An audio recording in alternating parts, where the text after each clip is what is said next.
What's going on, you guys? It's your boy Patrick, aka Addicted to Combat, back for another live stream. Happy Wednesday. We are talking about UFC Vegas 73 this week.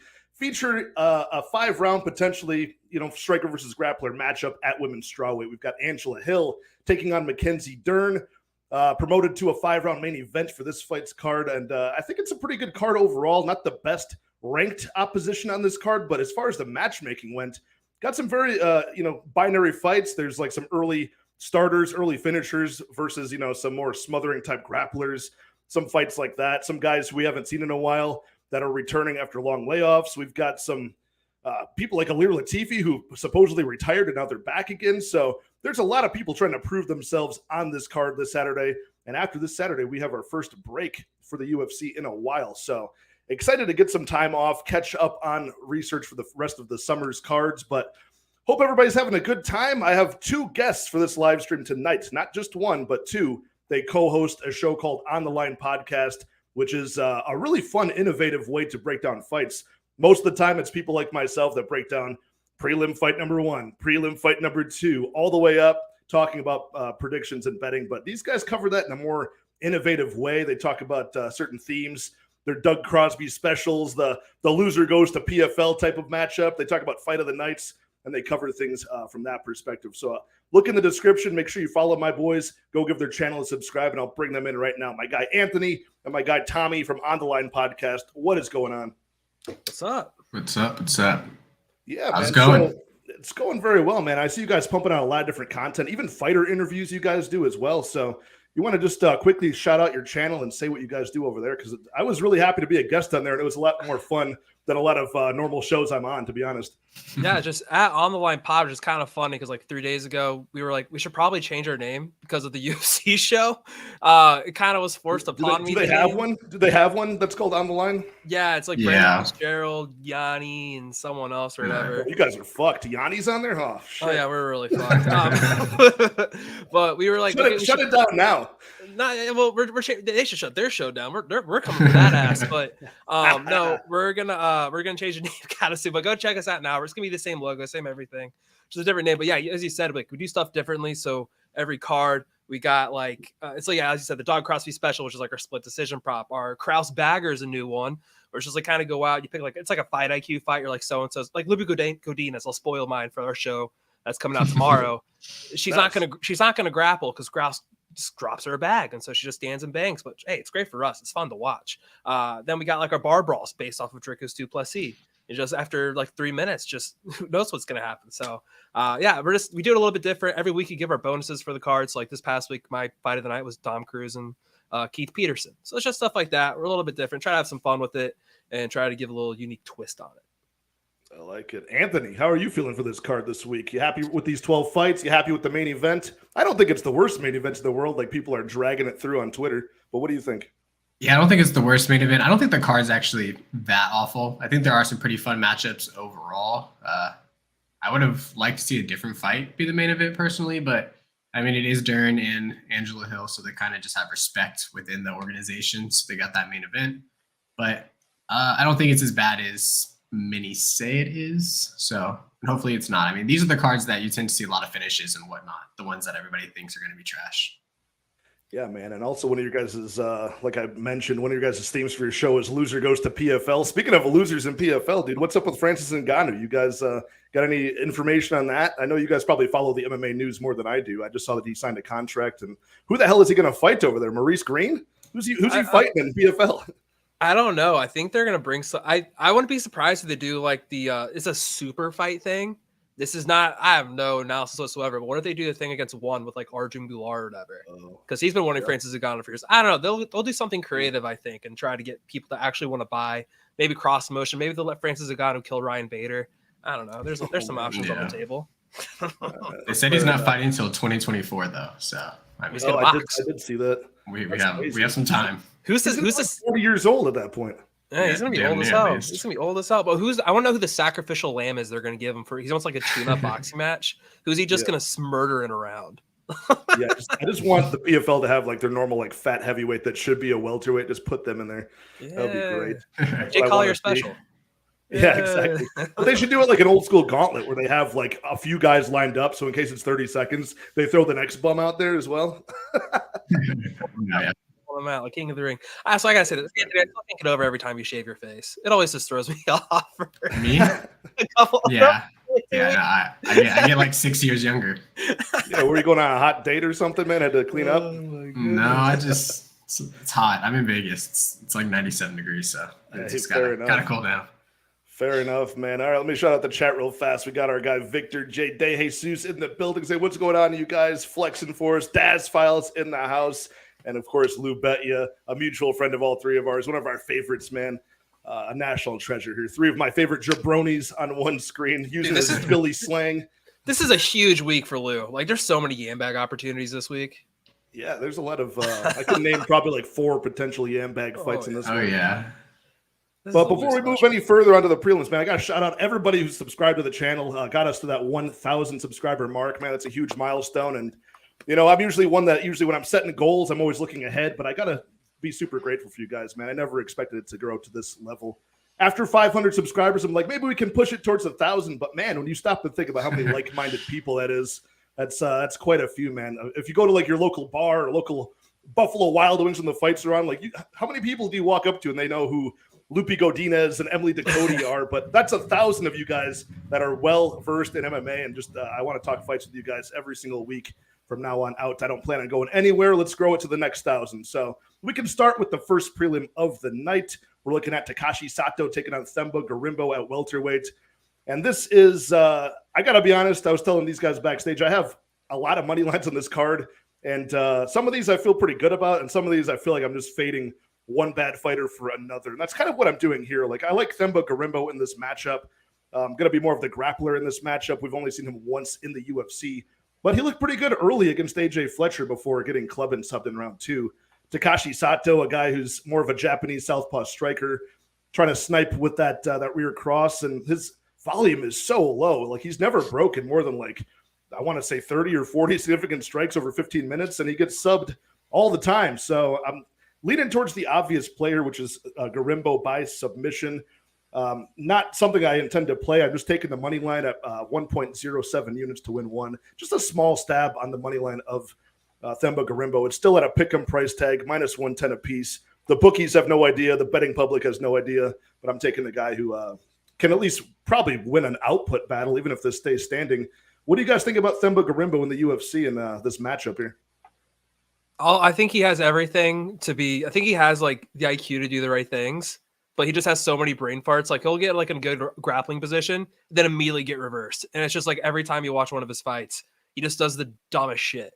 At least that's how I feel about it. I feel like this fight's just gonna kind of be like that. It's just, I feel like he's gonna have him and Sato in so many positions to submit him, and then he's just gonna lose it, and then he's gonna be in a bad position. That's just how I feel every time I watch him. He just does that kind of stuff, you know? Yeah. Absolutely. What do you think about the takedown defense of Sato? You think it's going to hold up for once in this spot, Anthony? No, I don't. I just think Gorimbo's just size, the length, the athleticism, it's just going to be a little too much for Sato. And I think we've kind of seen what Sato is. Like, we know who he is. I think once he gets taken down, he's down there. He's not getting up too much. He doesn't have much fight. I mean, he's, I guess, a little takedown defense. What was it against Gunnar Nelson where he just sat there and submission defense against Gunnar Nelson where he just sat there and defending the rear naked choke for 15 minutes. But I mean, if he does that against Gorimbo, it's, the fight's going to be over. I'm not sure Sato has the skill level to reverse and do things that AJ Fletcher was able to do against Gorimbo. So, I mean, I think at a pick-em price, Gorimbo's a good play considering just the physical attributes and the output. Yeah, like, he's kind of technical at range, Gorimbo, but then if it gets in close, he kind of freaks out. It's pretty, pretty non-technical. Takashi Sato, I think, does have a knockout opportunity here if he can line it up, but he just throws so little that the chance of that happening, I feel like, is super slim. But he, what do you think about that Gorimbo sub? Like, I feel like most of the submissions from Gorimbo have been over just super low-level competition, so it's really not something I want to bank on.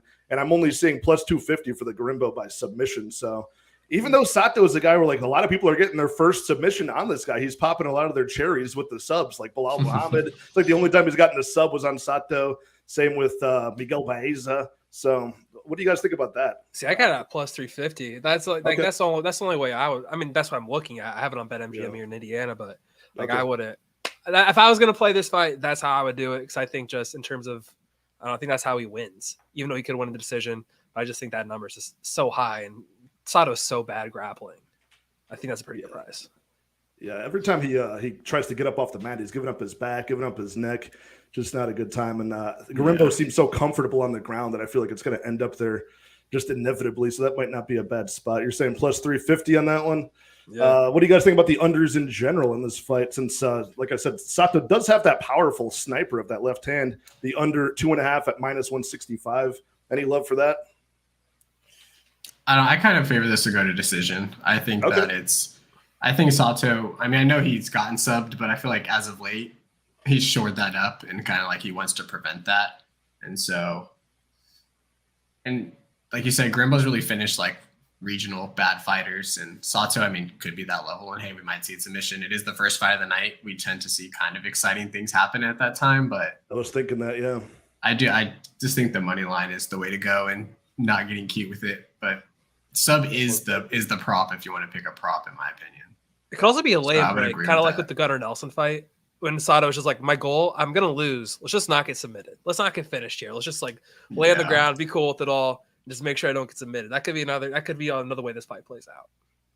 Yeah, I will say though that head kick KO that Sato took was pretty brutal, and I don't know. I mean, you don't know how a guy's gonna return either, so his chin could be gone. He could get knocked out.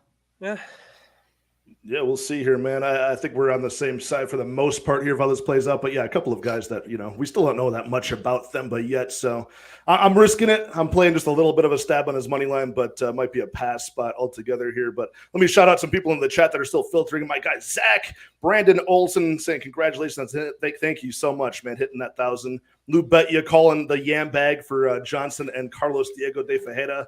And thank you, Lou. I appreciate you, man. You're a big part of the success of hitting that 1,000 mark.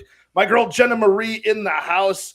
Yeah, you can tell I live and breathe the sport. I've been obsessed with the sport since I was a young kid, man. It's awesome to have so many people sharing that with us these days. Victor, again, I appreciate you, man. And Pat, who would beat Sato? Murder Grandpa, Minoru Suzuki. Yeah, man, old school fighter there. A guy that I was telling Lou was actually facing Bas Rutten once or twice back in the day, and now he's like a pro wrestler still in his older age, named Murder Grandpa. What a threatening name. That should be like Alir Latifi's nickname at this point, Murder Grandpa. What's up, 2 Cents? How you doing, man? Everybody go check out 2 Cents channel. He does a show with Aaron the Dog and Lou Betya on Wednesday afternoons, I believe. So they probably had that show today. And my guy Dev in the house. MMA Jesus and Blood Money MMA bets himself. Cody, the legend. I'm sure his breakdown's coming out very soon.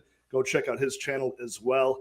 And we can move right along to the second prelim of the night. The biggest betting favorite on this card is at women's flyweight. Natalia Silva taking on Victoria Leonardo.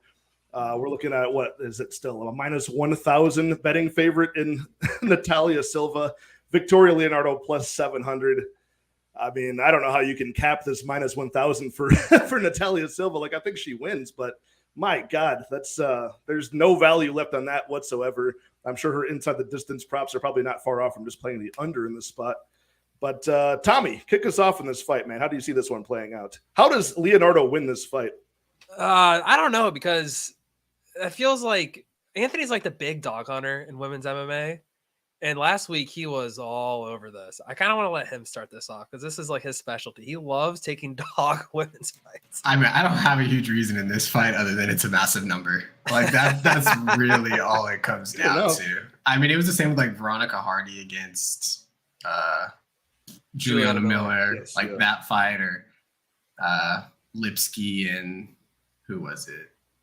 Like Lipsky and Aldrich, like just fights that. We just have, I don't know, it's women's MMA. Like anything happens. I do think Natalia Silva is really good though, and I mean I think she probably beats Leonardo's ass. However, I will put like half a unit on Leonardo's money line just because it's just something I do out of principle, and I feel like you don't have to hit too many of these bets to be profitable with it. So that's just what I do. But yeah, I mean I don't see plus 700, you're talking about what, like that's like a 15% or something around that area, like implied odds that she wins. Like that's enough odds for Silva to have a bad night or get injured, and Leonardo to maybe have made some semblance of like improvements, hold her against the cage, something, you know what I mean? So Yeah.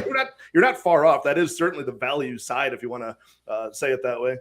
100%. I mean, yeah, I don't know how you lay minus 1,000 just in general in MMA, and then on women's MMA, it's just like a double no. So. And for a girl in Natalia Silva, we're like just about a year ago, like last summer, she came in as a dog against Jasmine Jasudavicius. And, I kind of picked Jasmine there just because I hadn't seen Natalia Silva in 3 years. It was like a, kind of favored or past spot for me in that one. I didn't bet the fight, but Silva didn't look all that impressive on her pre-UFC tape. Then now she looks amazing in her last couple of fights, but I mean, to make that much of a turnaround where you're like plus 200 coming in off of a 3-year long layoff, and now you're minus 1,000 Bo nickel odds, pretty crazy, man. Tommy, how do you see this one playing out? I think it's however Silva wants, but she's also so young, and maybe this all gets to her head, and she kind of like gets frozen in the moment. I don't know. I mean, Leonardo could just big sister her because it is women's MMA. That shit happens, but I just think Silva wins however she wants. But if that happens again, I wouldn't be surprised because it is women's MMA, and literally anything happens. I don't think Silva's like a super prospect where you should be that big of a favorite. So yeah, I mean, I think Silva should win, however, but God, that's I can't say it enough. It's women's MMA. That is a good point that you brought up, though, about her being young and like maybe this potentially going to her head. I feel like you do see some spots like that where a guy is either his opponent's on short notice, making a short notice debut. He's a huge favorite. Like we saw that a couple weeks ago with Chaos Williams, right? Like we probably assumed he would go in there and melt this young Brazilian kid that came out, or Peruvian kid that came out of nowhere. And he certainly tried and almost gassed himself out early trying to do it. And it became a very competitive fight as a result, right? So you see that happen in a few spots where it's like there's no way this guy or girl does not win inside the distance. They wear themselves out in round one, and then it becomes competitive as the fight goes on. Like, could that happen here? Probably more than plus 700, I mean, she could just go like just balls to the wall, going for the finish, just throwing the most crazy shit. And then she has a massive adrenaline dump because she can't get it. Like that's kind of what Chaos did. Nothing he threw was straight, all loop and hooks. He just had nothing straight down the pipe. So maybe we see something similar to Silva here, but I mean, I don't think so. But again, it's possible. Yeah, if I were to play this, I'd play that under 2.5, which I'm seeing on DraftKings minus 135, Bet Online minus 140, because, or maybe even the fight doesn't go to the distance. It's a little bit more, but even Natalia Silva, like inside the distance, is not far off of that. Like, it's like, you know what I mean? So I'd rather just play the under and cover both sides, or cover like a banana peel spot, since we're talking about a minus 1,000. But we're clearly on the same side of that one. I could see her getting this done inside the distance by strikes. Like Leonardo's tough, but she's been stopped by like referee mercy stoppage before by Manon Fiore. This could play off similar to that, but I think Silva's fairly high fight IQ. Like she's probably not going to put herself out of position too badly here. No. I would agree with that. Hey, Brandon Olson talking about the UFC, the Utah card that just got announced. That's a stacked card, man. And seeing Paulo Costa going in there against, I am a little bit sad. Like Paulo Costa is one of my current favorite fighters on the whole roster just because of how insane he is, but still pretty talented. But why are they going to Utah? Like, why are we going to Utah? Aliskerov as well. Like, I thought they were going to keep him on ice to fight Chimaev, which would have been such a fun fight. Yeah, it's true. That would have been back at altitude here. I wonder if that altitude bug is going to make this card a little bit more interesting than we assume it's going to be. Most likely. Oh wait, did I see this right? That this is for the BMF belt in that main event as well? You don't need it. Don't need that shit. Like they're just Mickey Mousing this pay-per-view card. You don't need to. That fight's already awesome. Why are we throwing this belt on the line? Because theoretically, on the way that division works, you're not going to fight anyone below them. So whoever wins the BMF belt, are they trying to give this to Islam? Is that the story we're trying to get here? That they're going to have to fight then for the lightweight title, and then if Islam wins, then there's just another title. Now he's a double champ, and then he can win the welterweight title, and then he's a triple champ. They're counting the BMF belt as part of history now. Yeah, I thought this was going to be that thing, and that was back in 2019 already between Diaz and Masvidal. Remember when The Rock came out and held the belt and brought it out to the ring? He's got to come back. He's got to come back to Utah, man. He's got to work on his cardio and walk his ass down down the aisle. God, that fight! I just why do we have to put Costa again at that? I just don't understand Utah, man. The elevation, everything. Oh, Brandon Olson is completely. Oh, we're fucked, dude. I know it looks great, It's beautiful. We were talking about this behind stage. This thing's gonna fuck me up at some point. Just watch. Just wait. It's gonna go off. I'm gonna be frozen. I'm gonna look ugly as shit. That's just kind of how this works. But hey, that's the love of the game. I hope it freeze frames you on the most awkward. It always does. It always does. It's always when I get close, and then I'm like, it's a bad look. It's a bad look, but I appreciate it. It's just like having what was it? It was like having like a 2023 like Lamborghini. Yeah. And it just doesn't have an engine. What's up? 138 MMA also hitting 1,000 subs yesterday as well. We were like at the same time we cruised past that milestone. What's up, brother? Good to see you in here. And my guy Any Action Effie from the Any Action Sportscast. Good to see you. My guy Dale from the Punch List MMA. We got all the heavy hitters in the house tonight, man. And Anthony in the house as well. Shout out that goated camera. So we can move right along to another competitive fight here.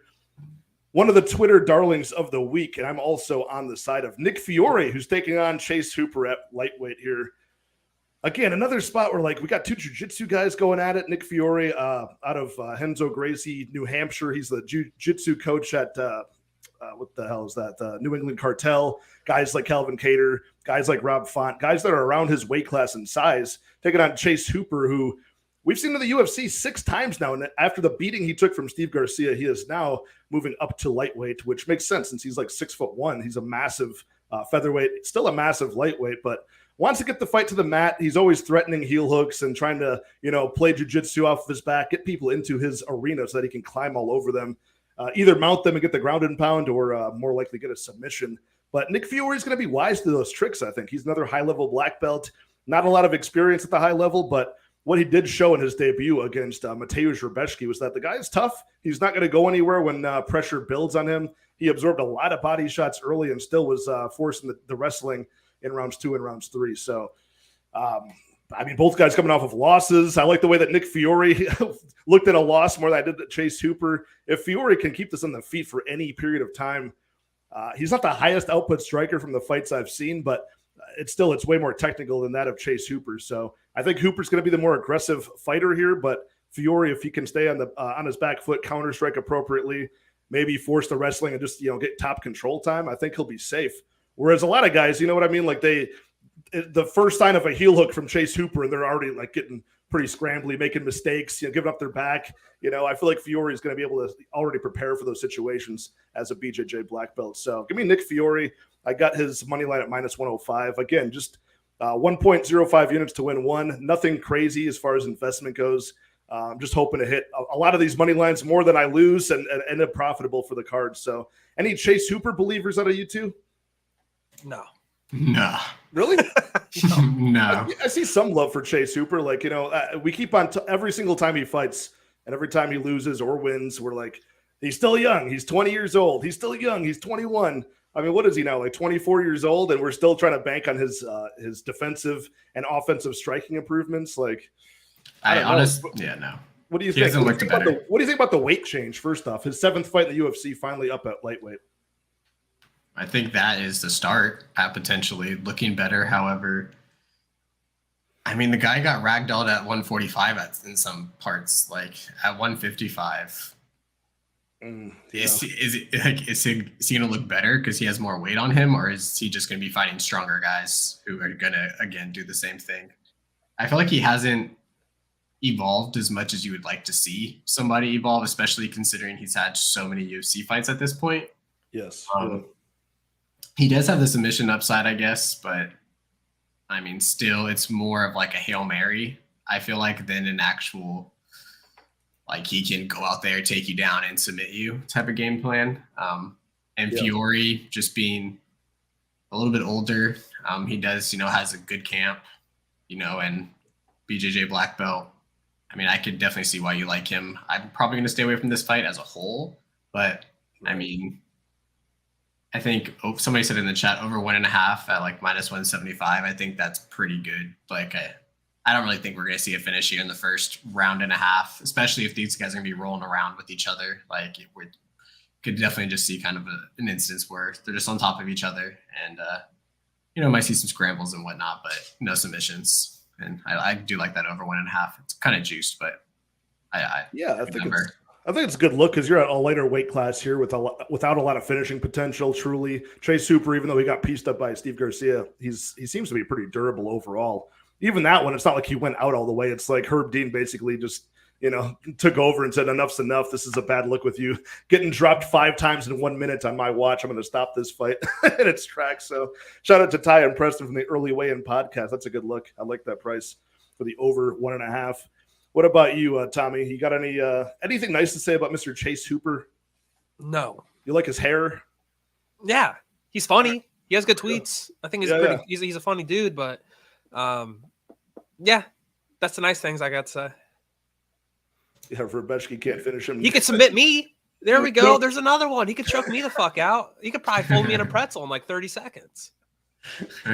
Dale's not saying anything nice about Chase Hooper. He says noodle-ass goofball Hooper ain't doing nothing. All right, well. Hey, he said it, not me. It's true. That's how I handicap this fight as well. So that's not a bad take either. It's just I just don't understand. Like, he couldn't take guys down at 145. Or at least not well. I don't know how moving up in weight class is really going to, especially like at this soon from the move up. I don't think he's put enough strength to really take down a guy. So I don't know. I don't think what he needs to do and what he needs to get better at is going to look that much better going up a weight class. Like the striking's not going to look that much better between these fights. Yeah. So I don't know. I will say if this does stay standing for some reason for 3 rounds, I think Chase Hooper does have a chance to pull off the decision there, oddly enough, just because I think he will be more active and more aggressive moving forward. From the fights I've seen from Nick Fiore, there's a lot of data missing in a lot of those fights that I couldn't find. But the ones I did see, he's very almost like a counter striker, just looking for the right time to level change more than be an offensive striker. So even though I think he is the better striker, Nick Fiore, he doesn't really put out that much output. I feel like Chase Hooper could pull away if this stayed standing. But with Chase Hooper's lack of takedown defense, Nick Fiore with very technical wrestling offense, I think that's going to be like the real pairing to make this a Fiore victory. So I'm on the money line. You guys got any action on this fight, or are you staying away, you said? I'm probably going to stay away. I mean, if the number gets better, so a lot of people are on Hooper. I mean, the number wasn't Hooper the underdog to start, and now he's Yeah, it was like pretty much a pick-em price tag. Chase Hooper a little bit of a favorite. Now it's moved down to Fiore at -130, Chase Hooper plus 110, something. Okay, so the other way around, actually. Yeah, so now Hooper's a slight dog. I mean, I'm probably going to parlay the over 1.5 with something. Yeah, I might don't play know that what over yet, 1.5. but I love that number, so I'll probably do that with something at some point. I like that. Lou dropping some bad news in here, man. RIP superstar Billy Graham. To be honest, I thought that guy had died years ago, but all these old wrestlers, I'm like, dude, I'm surprised they're still alive. I'm never shocked. Whenever I see a headline of an old, 70s, 80s wrestler passing away, I'm like, that motherfucker was still alive. What the hell? What year is it? But RIP to him, man, for sure. I don't know. My mom had an autographed picture of him when I was a kid. She had gotten and met the guy actually. Oh, that's crazy. That's cool. She was a huge old school wrestling fan, but saying he was the OG. Yeah, but man, we can move on. That is some bad news. I hate to see all these old guys passing on. Makes you realize how fickle things are and how it's always in packs too. It's never like one at once. It's all like in packs, and then you have a little bit of a break. There's like the threes, Yeah. Tough. Moment of silence. Okay, now we move on. Alir Latifi versus Rodrigo Nascimento. What a fight to move on to. Let's go. Here we go. 2 guys that, at least Alir Latifi looks like he'd be a pro wrestler as well. But Alir Latifi coming in here. Did he retire last time? I feel like he retired last time. He also admitted that he had staph infection like a week or 2 prior to his last fight, and they really got on his ass about that, the commission. So he's taking on Rodrigo Nascimento, 10-year age gap in the favor of the 30-year-old Rodrigo Nascimento, who's more of a submission grappler, whereas Alir Latifi, more of the straight-up freestyle wrestling champion in his past many, many years ago. He's been in the UFC like 15 times, so a lot more experience for Latifi, but this guy, kind of like Takashi Sato starting off the night, like Alir Latifi really never throws more than like a few significant strikes per fight. He'll stick the jab out there. He'll look for like a big hook every now and then, but he's just circling, looking for his opportunity to clinch up or get the takedown. And anybody that loses to Derek Lewis by decision, I think he might be one of the only people to ever lose a decision to Derek Lewis. Like he threw 5 significant strikes in that fight, 10 against Tanner Bowser. So he's either going to smother you on the ground and just get that top control time, not doing any ground and pound, not looking for submissions, but just literally just lay on top of you for the control time, or he's probably going to lose the fight at this point in his career. So I'm not huge on Rodrigo Nascimento by any means, but in this fight, it just feels like the intangibles as far as him being 10 years younger, him actually having some semblance of striking output. I think he's got the better cardio, oddly enough, in this fight as well. Like he was able to push a pace against Tanner Boser for 3 rounds and still look okay. Latifi just coming off of like a premature retirement. His head's not really in this. So I'm on Rodrigo Nascimento, moneyline shot, like -175 just to win a unit. So it just seems like there's so much going against Ilir Latifi here that I don't know how he wins this fight unless he can just lay it on top of Nascimento, and that even in itself might not be enough. So, I mean, do you guys have any other takes on this fight? Like, is Latifi going to get a knockout here? Tommy, what do you think about this? This fight's going over. This is going over. Oh, that's going over. These guys both. I don't see any finishing equity here. It just feels like this fight sucks. I'm not gonna lie. It just feels like it's gonna go over. We're gonna be sitting there being like, aren't these supposed to be heavyweights? Aren't they supposed to like fucking bang? And they kind of just don't. I just think it's gonna be I think it's gonna be a lot of lay and pray and a lot of cage fucking, and it's just gonna be. But I like the over. I do like. Yeah. I like the Nascimento pick though, because I don't think Latifi's head's all the way in the game. They probably said, "Hey, probably needs a paycheck." Came back to fight this guy, and he's like, "All right, fuck it, whatever. I need to feed my camels." Go on his Instagram. You'll see that shit. He's got all kinds of wildlife. But yeah, I like Nascimento. I like the over. I just think it's gonna be a lay and pray. Not lay and pray. It's gonna be just a decision. So yeah. Like I said, I got it like -175. Money line has moved in the favor of Nascimento, currently sitting at -195. Ilir Latifi are on the +165, +170 dog price.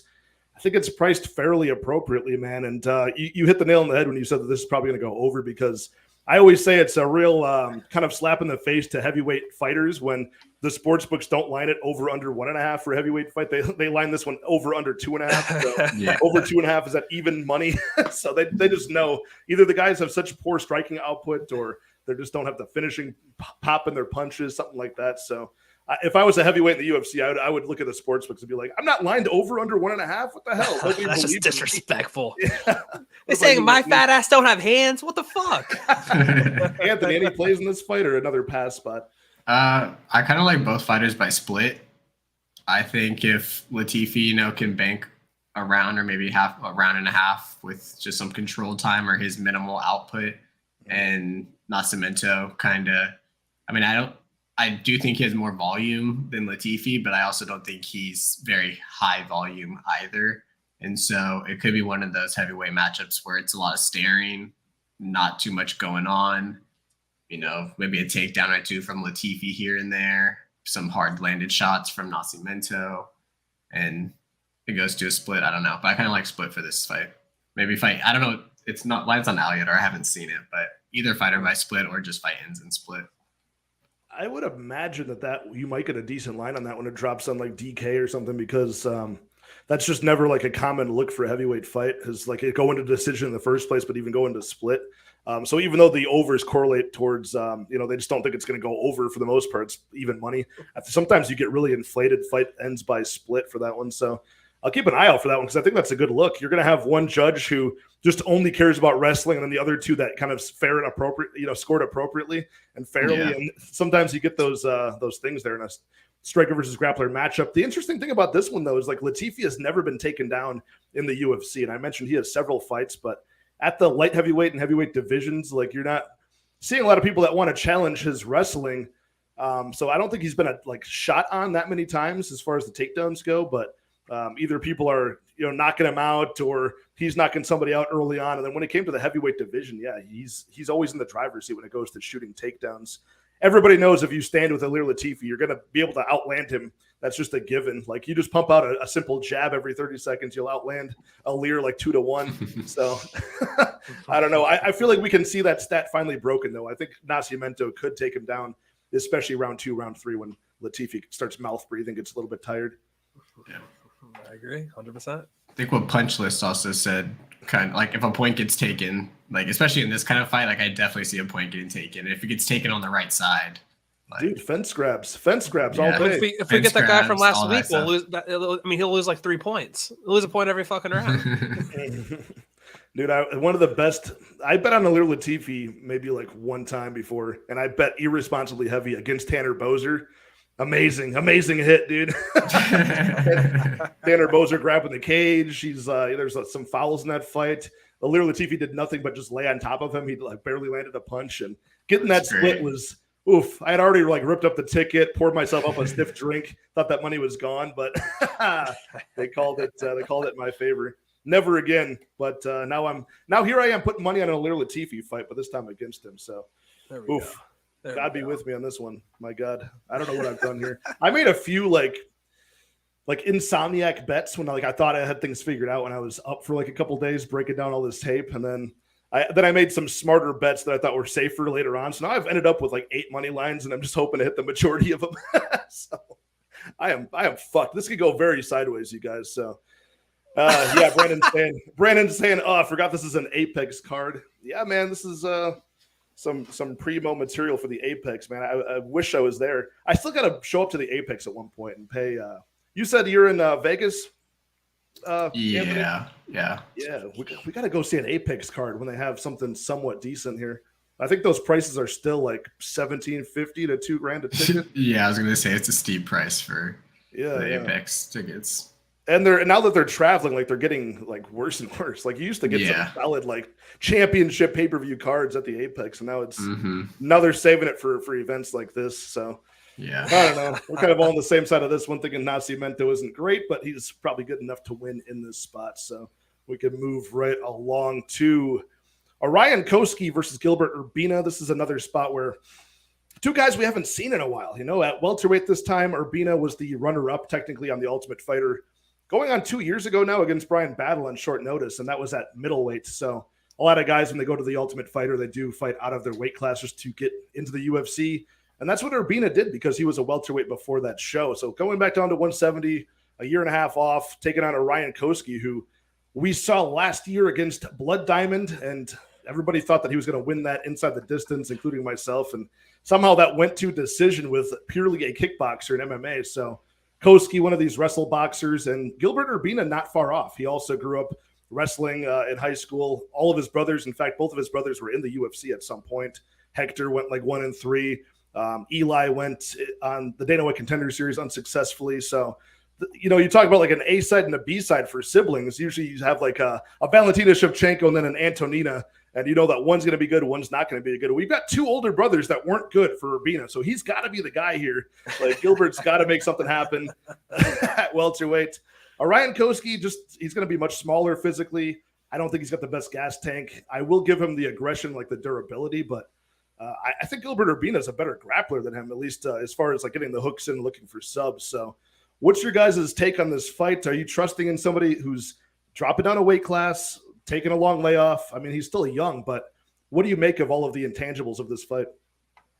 I think Urbina, it's like one of the things that sucks is the last time we saw him before the battle fight, when he fight like Tresean Gore, for instance, the reason why everyone thought Tresean Gore became a power puncher, he gets scrapped by a jab every single time in the Ultimate Fighter. And so, but he was fighting up a weight class.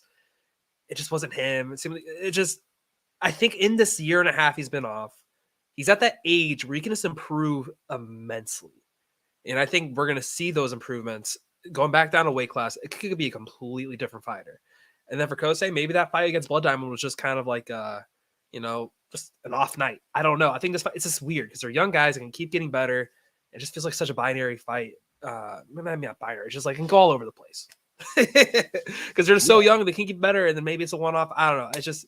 It's a weird fight to me. Very, very weird. You brought up fight. the Ultimate Fighter performance against Tresean Gore. He made Tresean Gore look like Anderson Silva in that fight. Yeah. Like anything he landed was like precise, dropped the guy badly. Like every single punch, that was not a good look. So, Anthony, what do you make of this fight, man? You on the Koski side? Anything about his 8-1 record impress you so far? No, I'm actually on the Urbina side. I don't think these guys are like either one is that much better than the other, like skill-wise per se. And when that happens, I like to look at like just the physical attributes and just kind of like intangibles. And when you have Urbina being like 4 inches taller, 3 inches in reach, I think that alone kind of just that gives him an advantage, kind of an edge. I think Urbina is even a little bit more athletic, and I would also say that Urbina comes from a fighting family, and I agree. Like what you said, his two brothers weren't very good, but he's been around. Sorry, that was my dog. He's been around. He's been around fighting for a long time, and so like it's kind of in his blood. Like it's what he does, and it is a little odd. He hasn't fought, in almost 2 years, and he is going down in a weight. But like you said, this is what he fought before the house, and so it might just be more natural for him. And getting hit by Tresean Gore up that weight just might be, a heavy hitter in what he's not used to.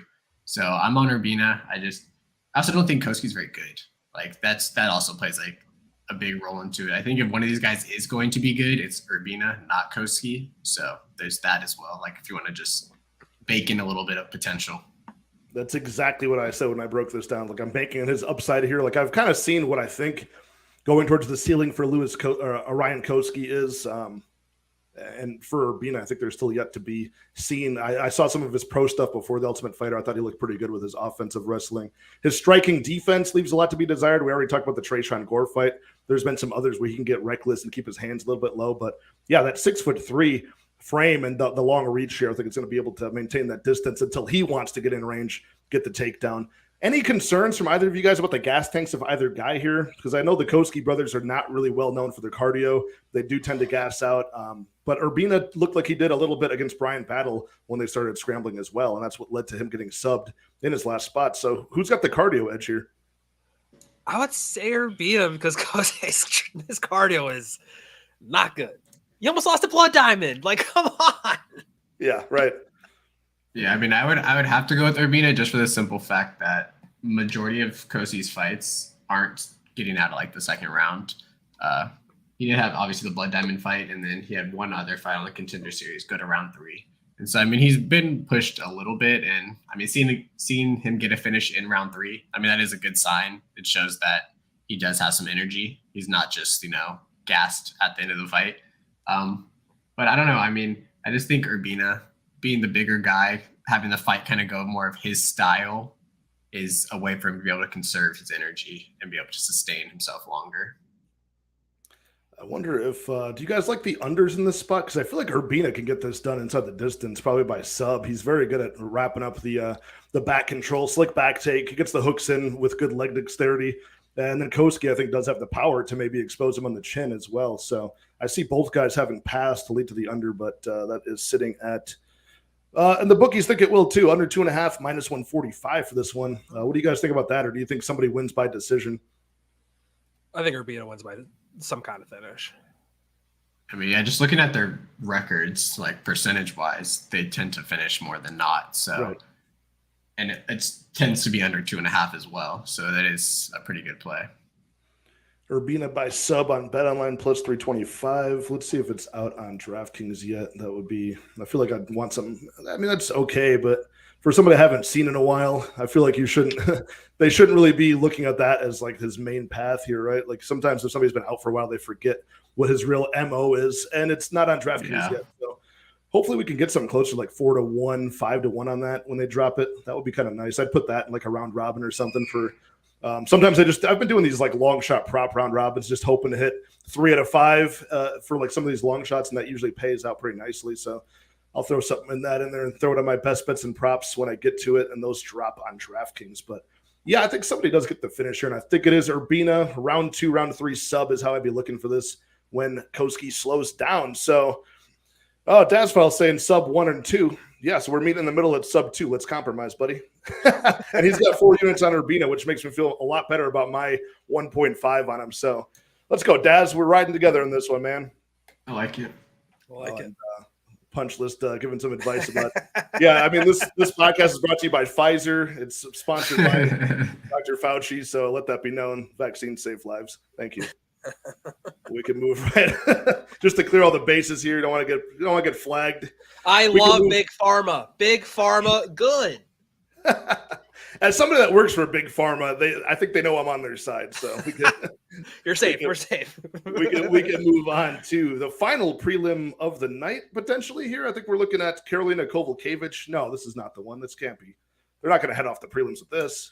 It's Maheshate. Okay, we got one more after this. Okay, cool. Karolina Kowalkiewicz taking on Vanessa Demopoulos at women's strawweight, 115 bout between kind of like a striker versus grappler matchup here, right? We got the newly crowned black belt recently, and Vanessa Demopoulos taking on Karolina Kowalkiewicz, who's been in the league for a long time, slick Muay Thai fighter, former title challenger back in the day against Joanna Jędrzejczyk unsuccessfully, but man, she's been on quite a run. Her last loss streak was 5 in a row, and then she fought Felice Herrig and was able to get that one over on her. And now she's been looking okay, but she's been winning some of these fights based on her grappling, which is ironic since, like I said, she's more of a kickboxer in the past. She was able to take down Felice Herrig, get that choke in round 2. Silvana Gomez-Juarez, she was able to avoid her early power last November by taking her down a couple of times in round 1. So I don't know, like we're finally getting some taste of, like redemption from Karolina, but it's because the level of competition is finally low enough where she's able to maybe have these. I'm not sure if her skill has regressed or not. She kind of looks a little bit slower than she used to back in the day. How old is she at this point? 37. So you expect some regression at this weight class, but she's getting these, handing out these vet lessons to a couple of people. Like Felice Herrig was retiring. You could maybe not count that one. The Gomez Juarez one, fair play. She was able to avoid getting stopped early. But Vanessa Demopoulos is somebody who I think is probably like a lesser caliber fighter overall, but she's making some improvements even in her early 30s here. And she's so scrappy and aggressive. I feel like that goes a long way. And as an underdog here, I think I'm going to pick her to win the fight. No money on this one for me because, like I said, we're kind of getting like finally a taste of Karolina against lower end competition. But Demopoulos, I feel like, is just at the point in her career where she's got some fights left in her. She's still aggressive and fired up. And I think her wrestling looks pretty good. So what do you see happening in this fight overall? Any love for the veteran here, Kowalkiewicz? I like split for both of these ladies. Attaboy. Let's Okay, go. here we go. Let's do it. I think that, and also the one thing about Carolina, however you want to say her name, is like when you look at her losses, it's literally against like very good fighters. Like she hasn't really lost to a bad fighter. I guess like Jessica Penne is not the greatest, but outside of Jessica Penne, like she's lost to really good fighters. And so it's really hard to tell like how bad she is when she's just losing to the top ranked fighters of the division for the most part. And I think Demopoulos, she has that submission upside, but I felt like she's really content like sitting on her back. And if she's not getting submission, then optics don't look good. You're on your back. And so in that sense, I'm not really sure. Karolina did get armbarred by Penne though, and that's not the greatest. And I mean, if Demopoulos is going to get a sub, like armbar is kind of the way it probably would go.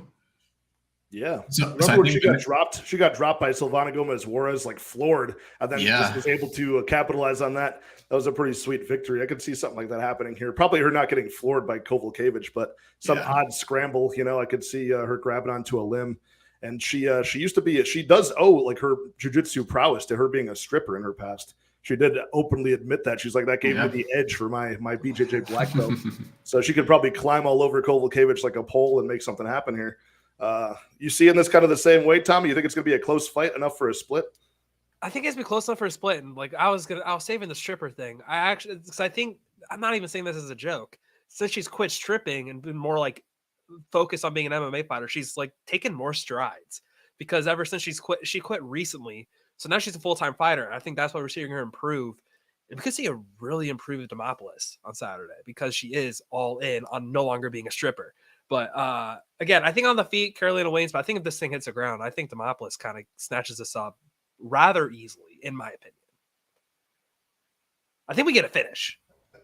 Punchless MMA saying Karolina is the prettiest girl from her little village. Whatever farm boy broke her heart and made her leave for the big city really dropped the ball. That he did. He probably still looks at the old picture of her and cries himself to sleep in his little haystack where he dwells in. Where's Karolina from? Is she? What is that? Is that Poland? Poland? All right, there we go. I don't think she has Polish power. So no. I think if somebody gets to the finish here, I think Demopoulos even by like TKO could happen in this spot. Because she's been able to floor some people before or coming to the UFC.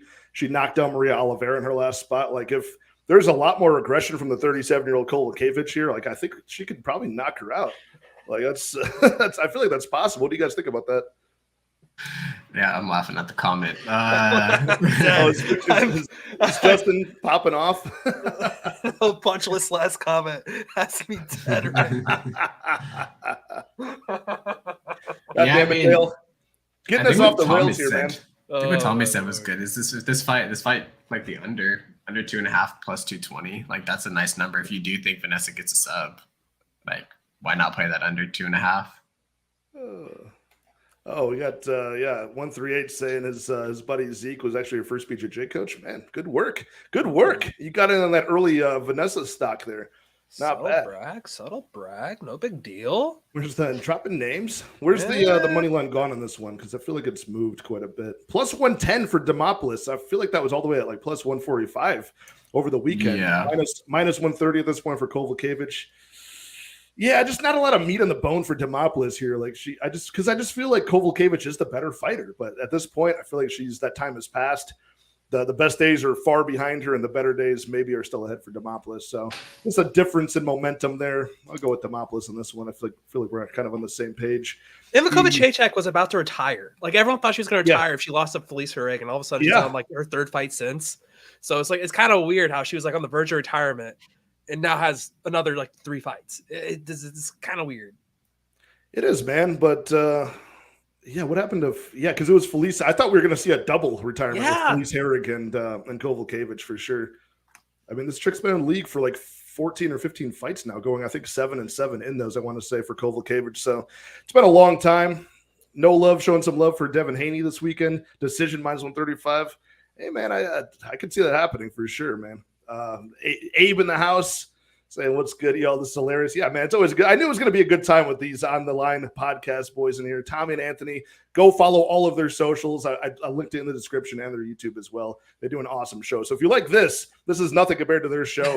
Check them out week to week. They're dropping YouTube shorts, segments, fighter news. Do you do any interviews recently, or is that something you got cooking?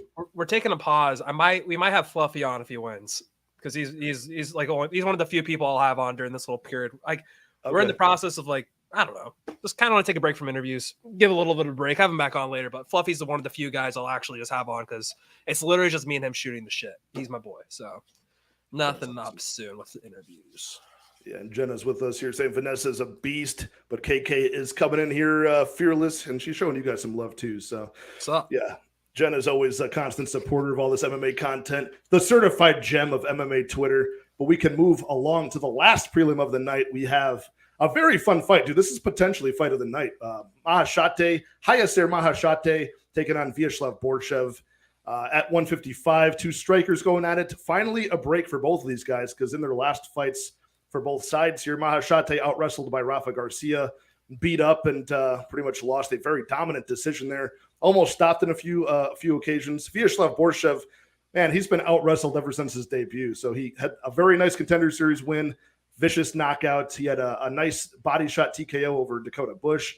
And then he's taken on lastly Mike Davis. And then before that, it was who else? Mark Diakese was able to take him down every single opportunity. So it's something like 20 total takedowns he's received over his last few fights.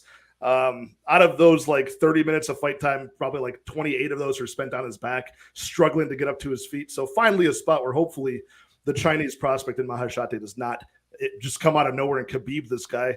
And I like Borschev here. I'm pretty high on him. I think in a striking match, this guy's kickboxing is next level. Like, I think it's super advanced. Maheshate does have the youth advantage a bit. He's got very long weapons. He's like, 6 foot tall or something like that for 155. Pretty massive limbs as well. So his kicks are nice. His long 1-2s are very nice as well. But Borschev has got all of like the target selection, the accuracy, the timing. He can make those mid-round reads and see where your defense is lacking. So give me Borschev here. I think he could even get like another body shot TKO at some point in this fight. So either Borschev inside the distance, maybe a dominant decision, but I think Borschev pulls away and looks like more of a favorite than he is. I got him at, I think, minus 150 or so on the money line. Where has that gone since? We're looking at Maheshate plus 135. Borschev still sitting around minus 155, minus 170. So, yeah, that's the side I'm on. Any Maheshate love in the house from you guys? A little bit. Oh, that was a convincing me, Anthony. Let's go. I think he can knock out Borschev, honestly. I don't know. I think Slava's a little. Sorry if you're screaming, my kid's out there. But I just think Maheshate one has the power advantage. He has the size advantage. He has the length advantage. And I think Slava does have like the higher striking skill set. But Maheshate is super tough. And I mean, Rafa Garcia did beat him up, but Rafa Garcia also lost like a third of pint of blood, like a third of his blood or some crazy of blood. So I don't know. I think both guys are pretty even skill set. And I think it's going to be a close fight. And in that sense, like, I just like the underdog money. Yeah, not a bad call. Do you agree with Dev the Dude here, saying it's probably like earlier rather than later, like a round one knockout, or do you think he could win that decision? Do you think he could win a late stoppage TKO? I think his volume's high enough to win like a decision. I don't think his volume's like low. Yeah, he loves Maheshate.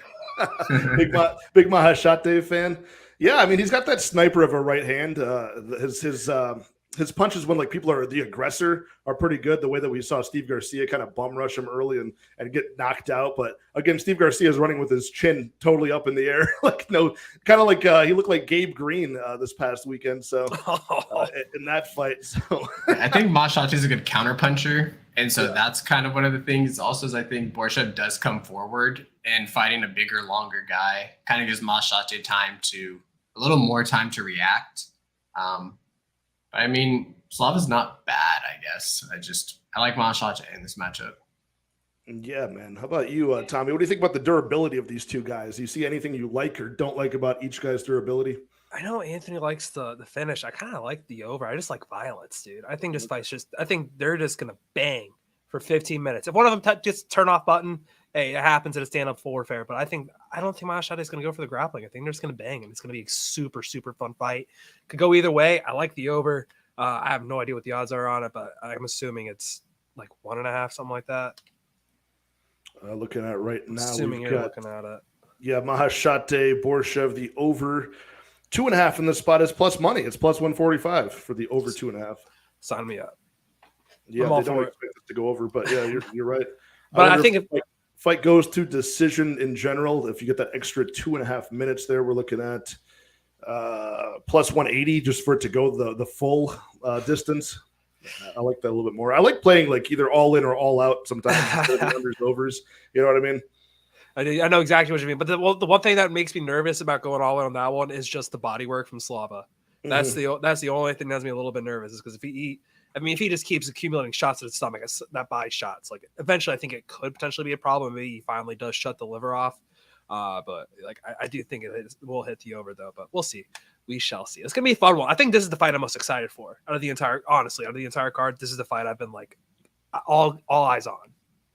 I think so, man. There's some good spots in the main card as well, but this is certainly a very good prelim headliner for sure. Oh, yeah. Two strikers, and finally they're doing my guy Slava Klaus a favor and give him a striker here. But I would love it if Maheshate just put on the singlet, the Chinese singlet, and just start wrestling this guy for like shot 15 takedowns, landed all of them. Like, how funny would that be? I mean, I'm all for the memes. Let's do it. There's a very clear path to beat Slava. Like, that's how you beat him, is you take him down. It's very evident. You know, even in his wins, he's been taken down at least 2 times. And so it's not impossible that Maheshate does go for a takedown. Especially, I mean, it's in the Apex, it is a smaller cage. I feel like the commentators always emphasize that, and it must mean something because the fighters mention it as well. So who knows? Man, yeah, my guy Dev's always on those dogs. You got any cash on this one, Anthony, or just a lean here? No, I put, I think, like a unit and a half on Maheshate's money line. All right. I like to hear that, dude. That way at least one of us win some cash on this one.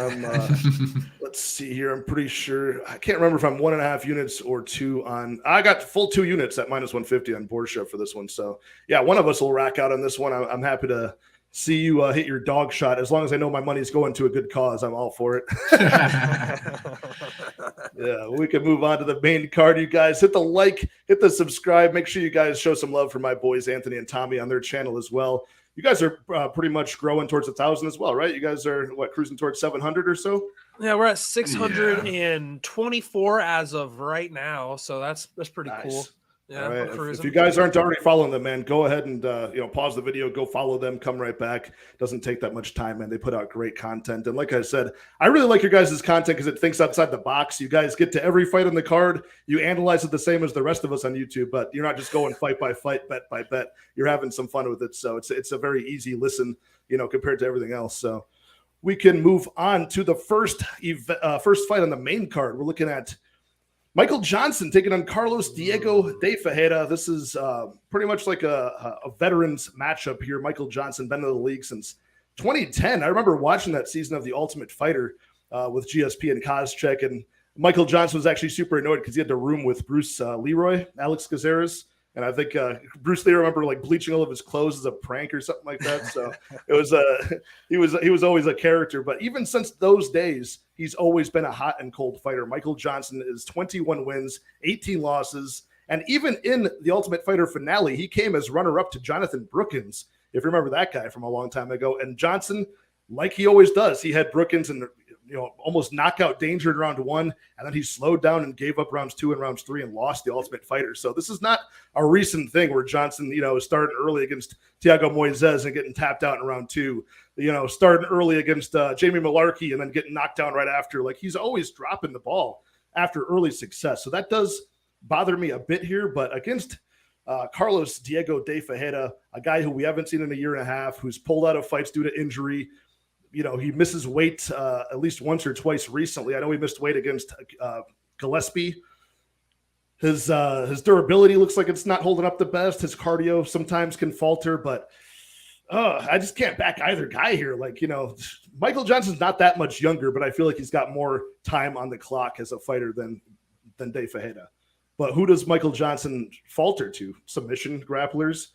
So a third-degree black belt in De Ferreira, probably not a good matchup for him if he slows down in rounds 2 and rounds 3. He could get subbed here. So I'm very confused. This is one of the hazier fights from a prediction standpoint for me. Right now we have CDF at -170, Michael Johnson at +145. So just because I think Michael Johnson does have some more time left in him at this age, I will pick him to win this fight. But I can't bet this fight, and I'm struggling to even find props to play for it. I would lean Johnson early by finish, or just inside the distance in general, or I would lean CDF in rounds 2 and rounds 3. So what do you guys think about this matchup? Do you have a clearer opinion of this one than I do? I bet Michael Johnson by 1.5 units at, I think it was +135. Okay. I just think he'll be able to stop the takedowns and keep it on the feet. And if he keeps it on the feet, I think it's a pretty straightforward victory for him. I think Ferreira also, the missing weight, getting up there in age. Michael Johnson's only 2 years younger, but I feel like he's wearing that age a lot better than Ferreira is wearing that age. Yeah. And I've also bet Michael Johnson his past 3 fights, and I'm not going to stop now. So, I think he's not getting a much better fighter in this sense. So I like Michael Johnson. Tommy, what do you think about that Mark Diakese performance late last year against Michael Johnson? We all thought that, at least not all of us, but a lot of us thought that Mark Diakese could go in there, implement that wrestling game plan, be a slick striker in the feet. And it looked like Diakese. Do you think that was a case of Diakese dropping the ball in a fight that he could have won? Or do you think that was Johnson, showing that he's still a good contender and kind of besting him? Because it looked like a lot of showboating from Diakese. What do you think about that last performance in terms of this fight? I think that was Diakese trying to do his best Michael Johnson impersonation of just trying to find a way to lose the fight. And honestly, the way I look at this one too is I think Michael Johnson's had everything go well for him lately, minus the split decision loss, which he really won. So I think he's going to get submitted here. That's literally my thought process on this. I do acknowledge that I don't think CDF's grappling, his offensive wrestling, I don't think is very good. But if he gets Johnson on the ground once, I think it's over. I think it's just immediate sub because his grappling is just disgusting. There's people who are black belts.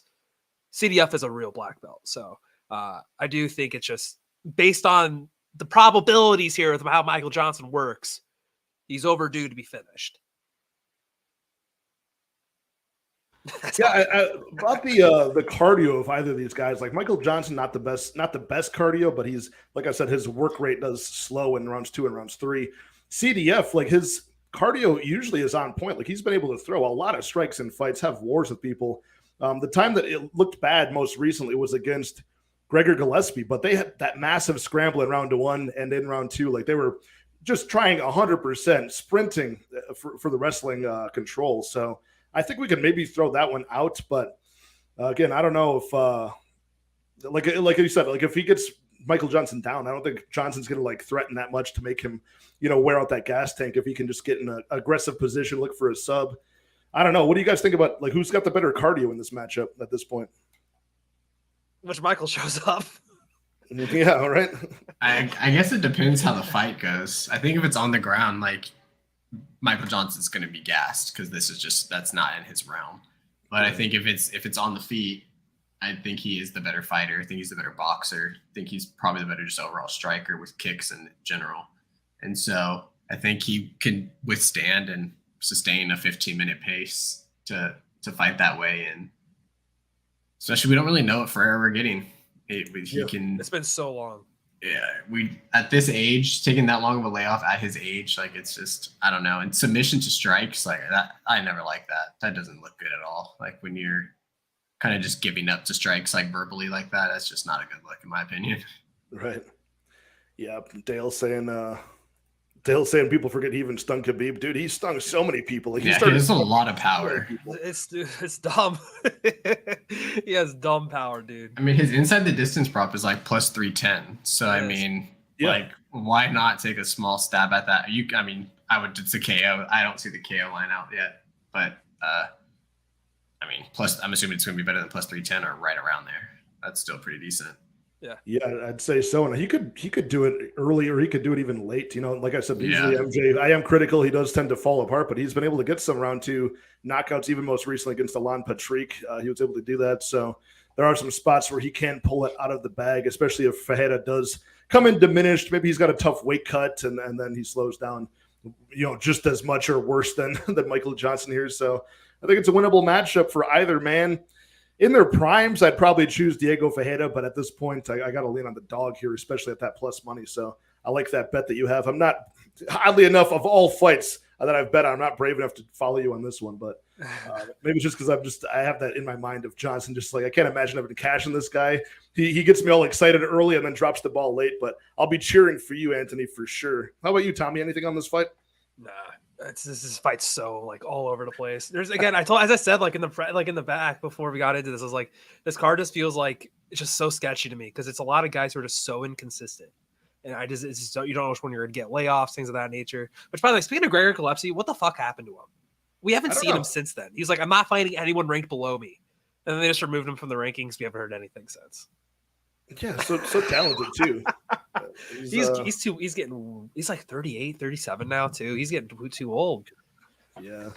That sucks when you have these people where it's like, what could have been with their career? What could have been?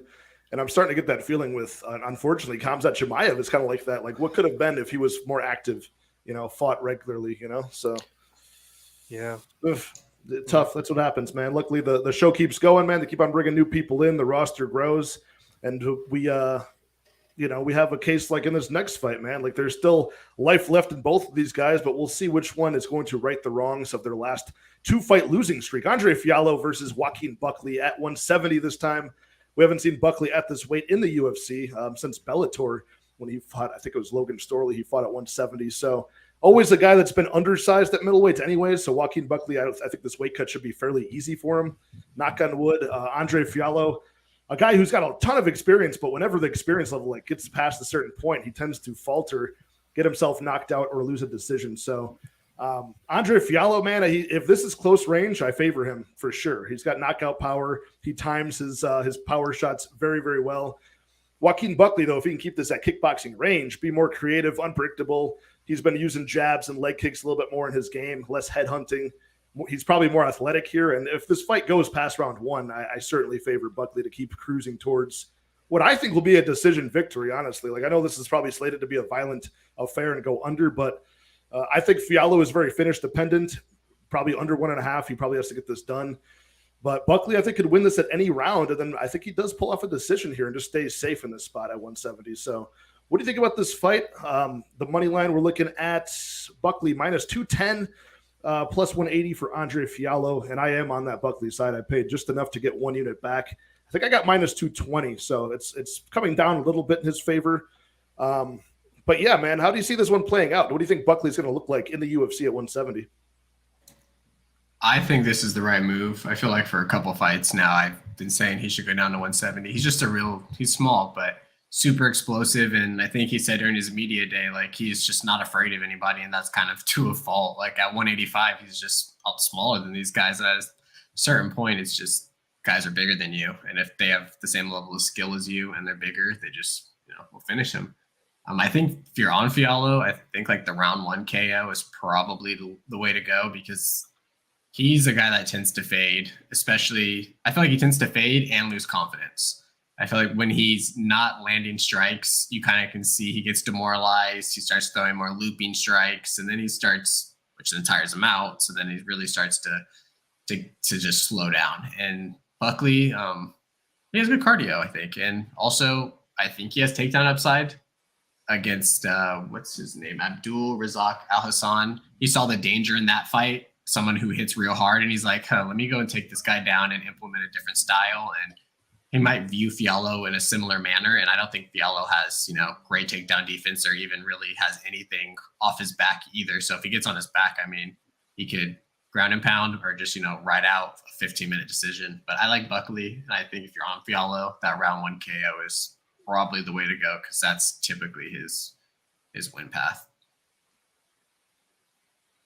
Yeah, we're looking at 13 knockouts for Andre Fialho. 12 of those are in round 1. So I think you're on the right path there. When those lines drop, we can find out more about what that would be priced at, because there's another fight we're coming up on that I think is kind of the same way, where it's like round 1 knockout. Generally, their MO, Andre Fialho in round 1, bet online's all over. It's at plus 325 for this fight. Round 1 knockout, plus 375. I think DK might have something better than that at this point, but Tommy, what do you think about this fight, man? You think Buckley's going to go in here and get this knockout, or do you? At what point do you think that's going to happen? I tend to find myself thinking he might just play it safe, like Anthony's saying, and maybe cruise to a decision possibly. But how violent do you think this will be? Extremely violent. Very violent. By the way, the round 1, I see it on BetMGM at plus 650. Oh, there we go. That's more like it. That's a nice, tasty, juicy number. But Anthony kind of drilled it. Fialho is a great hammer, but he's a terrible nail. If things don't start going his way, like Buckley's just going to cruise and find that power off button, I think, at some point. But end of the day, too, is like, I thought Buckley's durability was getting better, and then he gets finished by Chris Curtis. And I thought he looked kind of pretty good against Chris Curtis until, obviously, everything went blank. But he does move down a weight class. He's going to be a little more sucked up. He's got those big muscles. I think the choice is it's going to be an under. Someone's going to get knocked out. It wouldn't surprise me based on what Anthony was saying. Is like maybe Buckley just grapples him for a round or so, and then the second, third round just starts piecing him up. Yeah, I can see that happening as well, man. Fialho, dude, close range. He's a dangerous guy. Filthy. Like with money on Buckley, dude, I'm going to be very scared in round 1 for sure. Like, and like you said, like Buckley feels like he's so confident, man. That's what you love about him. That's how he gets these creative knockouts. And that's where he's gotten, even like undersized for the weight class. But that can, when you start facing these hard hitters that just have genetically different power, like that's when you get into trouble. Is thinking you're kind of invincible. But both of these guys, man, they've been both knocked out 4 times apiece. So neither one is really immune to getting slept here. That's going to drive the price of the under on this one down.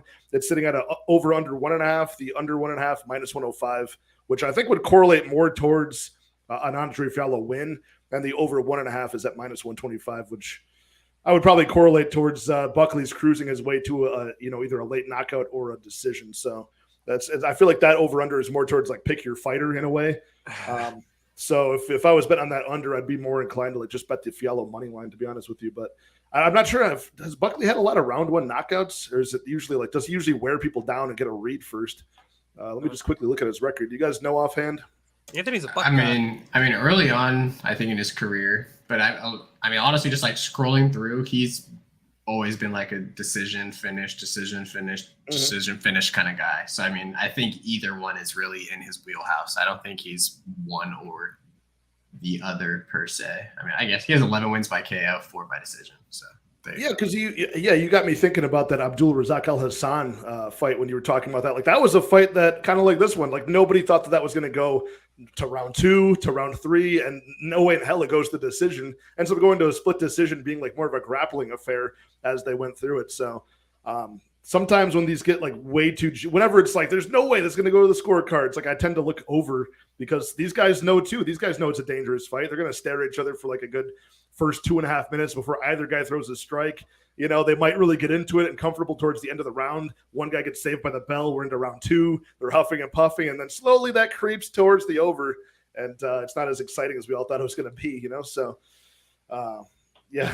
You know, speaking of the fights that like go the under, this fight wasn't boring. It was still one of the most fun fights I think I've ever seen. It was the Justin Gaethje Michael Chandler fight. Yeah. I had a feeling in my balls that fight was going to go over, and I was just too big of a bitch to actually do it.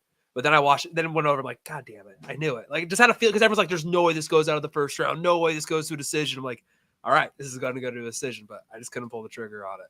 That was when I didn't listen to my balls, but you're here nor there. But I was just kind of thinking, that was random pop in my head. That's like the most obvious example I can remember of like, it felt like it should have gone over. I mean, it should have gone under, but neither here nor there. Yeah, DK is the round 1 for Brandon saying the round 1 on DK for Fialho is plus 700. Round 1 knockout. Same line for Buckley is plus 225. So, yeah, they're really giving a lot of respect there. I mean, that's just oddly mispriced as it is, but they know that Fialho's like only money line, and they know that Buckley is, he's not always getting those round 1 knockouts. In fact, a lot of them, like even the Antonio Hoya one, took him a long time to get in range and find that knockout in round 3. So. Interesting career for Mr. Buckley. I think it'll be an easy weight cut. I'm not too worried about it for him, but I think you are right to kind of proceed with caution on these weight switches. And Justin talking about how the last name Filo, they usually have cardio problems. I'm thinking about Paulo Filo. He was kind of like that. He was like the Rodolfo Vieiro type that just a powerhouse, a good grappler, but certainly gassed out a lot. And man, we can move on. I'm excited for that fight as much as I am the other striker fight that we talked about, Maheshate and Borschev. This one should be just as fun at welterweight, but we can move right along. We've got Emily Ducote versus Lupita Godinez at a catch weight of 120 pounds. Somewhat of short notice bout for Godinez, which forced this catch weight. And she's always filling in on short notice, getting those fights wherever she can. A 9-3 record for Godinez, who's known mostly as like a wrestler, like a takedown threat, but she does have power in her combinations as well, very aggressive. Emily Ducote is somebody who we saw get some like highlight reel knockouts pre-UFC in Invicta, and she has come over and has gone 1-1 so far in the UFC, taking out the aged jiu-jitsu specialist in Jessica Penne, crippling her legs early and outpointing her to a very impressive debut. A short notice decision at that point as well, but then Angela Hill served her. Both of these girls have vet lesson recently, so Ducote looked mentally broken after round 1. Once she realized she was getting outboxed, outworked, just like had a speed disadvantage to Angela Hill, just couldn't get anything going. She didn't even really attempt her takedowns, which she has in her back pocket. Ducote's not a bad offensive wrestler, but she didn't even really try more than a couple takedowns and just kind of accepted defeat late last year in that decision loss. So I wasn't too impressed with that, the resolve and like the lack of effort as the fight went on.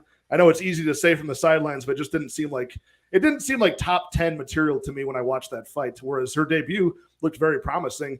Godinez has dropped the ball before as well, not going for takedowns. I think one of you guys mentioned that at the start of the show as well, gave out your pick for who's going to fumble it. But I like Godinez in this spot, man. I think even as a striking affair here, I think she could do very well, just being first and landing the more powerful eye-catching shots. But I think she will have to force some takedowns to really decisively win this one. So I'm on Godinez. I took her money line at, I want to say it was minus 145, just enough to win 1 unit. So I'm banking on her to get back on track and use her well-rounded skills.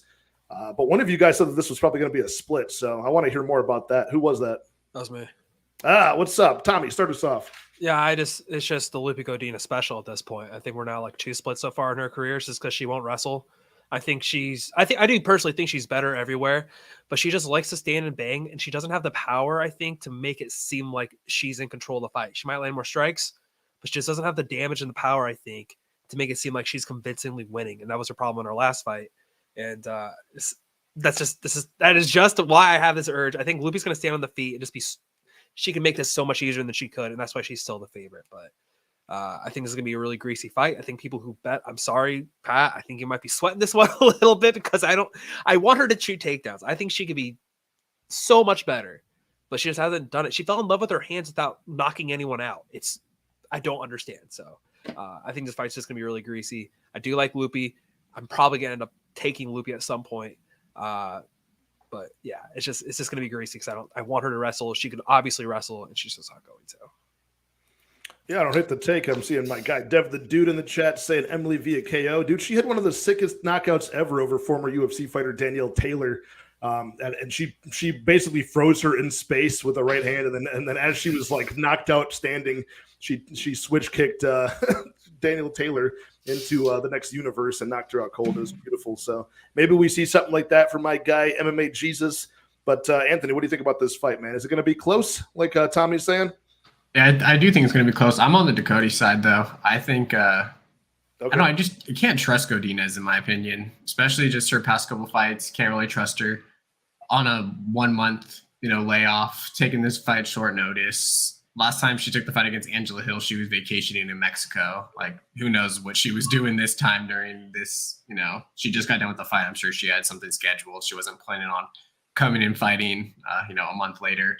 And then I think if this fight does stay on the feet, like Ducote, in my opinion, is the better stand-up fighter. I think she's a little bit more well-rounded. She has the kicks. She has, I think, better boxing.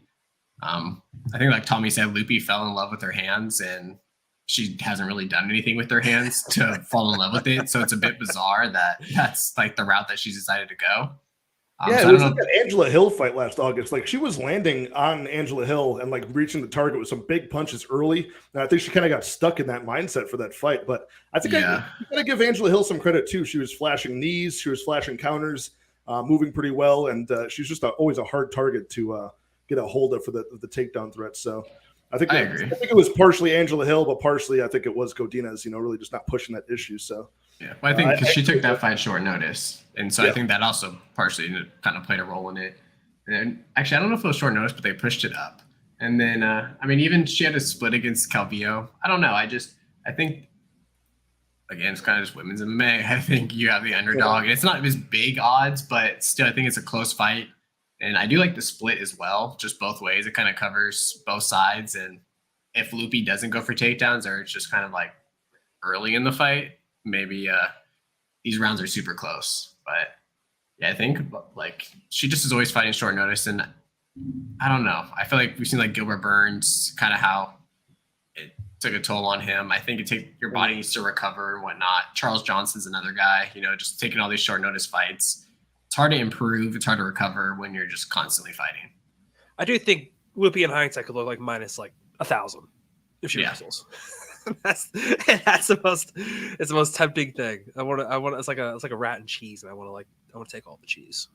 Yeah, I think she'll do okay, and it will be a clear game plan because Ducote has struggled in the wrestling pre-UFC like a lot of the time. Whenever she faced somebody with a good grappling game plan, Lima McFarlane twice, and then also somebody else we haven't seen in the UFC in a long time, but Kanako Murata, who's I forgot what part of Asia she's from, an Asian wrestler of some sort. I think maybe Japanese. She was able to take her down quite a bit and win that decision. I think it was a split over Ducote. So whenever you do have these wrestlers against her, she does kind of falter. She does have a BJJ black belt, I believe. So I think maybe she's comfortable off of her back to try to get something working, but it just never seems to when she's smothered with that top pressure. So another spot here where I'm just going to bank. I'm probably going to be sweating this out. You're totally right. But I hate it. I hate it. Loopy should be so good. I know. I think she's going to. I think she'll bring it back here. But hey, what are you going to do, man? I got my guy Anthony with all the dogs in this card. He's probably going to rack out, be a millionaire by Sunday. Enjoy his off week. I'm always on underdogs. It's just kind of. I've been getting better at that. I've been getting better at like just throwing my hat in the arena of some of these underdogs and just like you can be a little bit further off target with your read on an underdog than you can with a favorite over time. Yeah. So that's something I'm trying to learn on.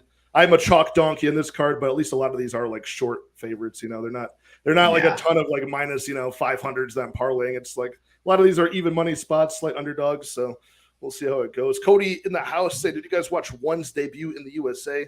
Was that the one with Adriano and yeah, that was the trilogy. Then you had Soldich getting knocked out. It was a fun card. Yeah, I remember seeing Stamp Fairtex, Rod Tang, Sage Northcutt's odd return to MMA, which lasted all of like sub a minute. So yeah, that was, you could drop by a jab and rolls into a leg lock. Just was memes, scenes. That was the last thing I expected to happen from him. But I missed Sage Northcutt. I liked him in the UFC. That was fun. That was a fun little experiment with him.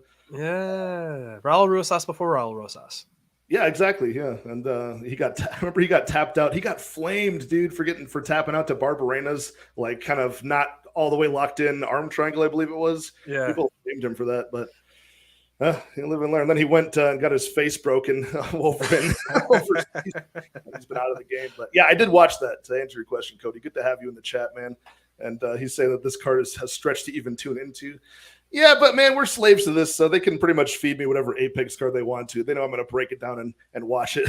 We're in the middle of the summer. There's no basketball, or like where there is basketball, but it's like we're very limited what we can watch. And like you don't watch any other sports, but for me and Anthony, you watch the other sports. There's literally nothing else at this point. There is no excuses. Like it's literally just UFC combat sports at this point. We're in the stretch. Nice. Cody went to it live, and you like one is pretty good. Bellator pretty good at like making it a really theatrical thing. The UFC's done away with that, which I'm not sure how I feel about it. Like there has to be a separation between like just the fanfare of like WWE and like martial arts, which should be a little bit more low key. I feel like I just focus like all of the excitement on the fight, but. Yeah, with some of these Apex cards, man, they should get some pyrotechnics to spice it up a little bit. I'm all for it. Love you too, Cody. So we can move on to we're already at the co-main event now. We're middleweight bout between Edmund Shahbazyan and Anthony Hernandez. This is a very fun matchup here. A spot where kind of like a couple of other fighters in this card. Edmund Shahbazyan's the guy that started very young. We're always trying to look for his improvements potentially.